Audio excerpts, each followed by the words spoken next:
Do you ever feel like there's just too many rules and it's restrictive? I think a lot of people feel that way, especially in the article that I read this week. That's right, the title of it was DC Mayor Bans Dancing at Weddings.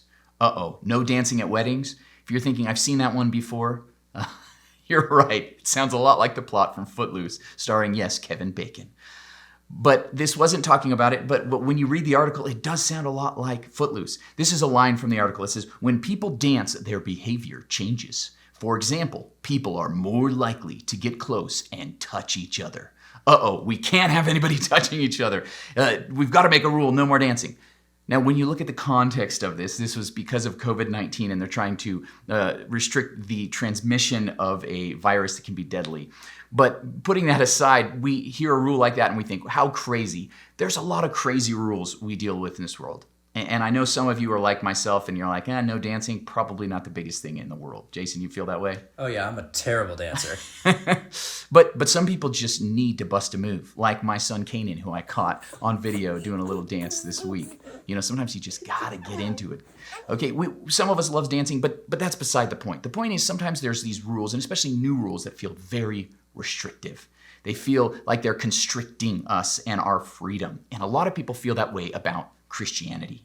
And that's why my message last week was all about that concept that we have, that people look at the rules that Christians are supposed to follow, and it just seems so restrictive, almost like a straitjacket, that it's put on you so that you can't harm yourself or others. And people are like, I don't want anything to do with all those crazy rules.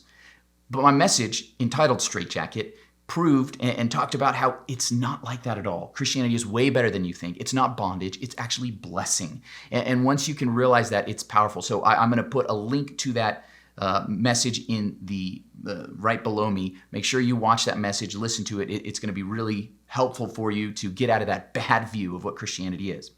But one thing that I thought about a little bit more was that perhaps it's because people don't realize how much freedom we actually do have as Christians. So to help you understand this a little bit better, I'm giving you 3 categories. And when you can understand these 3 categories and differentiate the 3 categories, it's actually going to help you find that following Jesus is the greatest freedom you could ever imagine. It is for freedom Christ has set us free.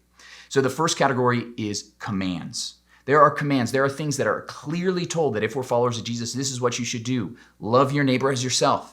Do not commit adultery. Do not murder. They are clear commands. Do this. Don't do that. So that's the first category, commands. They're the most powerful things, and they are very good, and they're helpful for us and for others. But there's a second category, convictions. These are things that are not commanded for everyone for all time, but they are convictions that we as individuals, we as families, we as churches have. Convictions are very important. In Romans 14:5, it says, one person considers one day more sacred than another considers every day alike.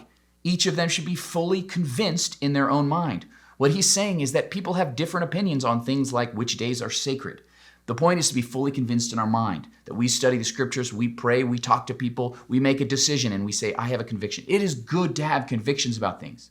But we can't make our conviction for ourselves, even if it's, I will always do this or never do that. We can't make those convictions commands for other people. That's when people get mad and angry and upset. So we need to differentiate between commands and convictions. But there's also a third category, choices. There are choices that we have. In 1 Corinthians 10:23, it says, I have the right to do anything. Man, that's a ton of freedom we have as Christians. You say, but, Paul says this, but not everything is beneficial. I have the right to do anything, but not everything is constructive. So he's saying, hey, we have so much freedom as Christians. There's a lot of different things that the Bible doesn't clearly command, that maybe you don't even have a strong conviction in your heart about.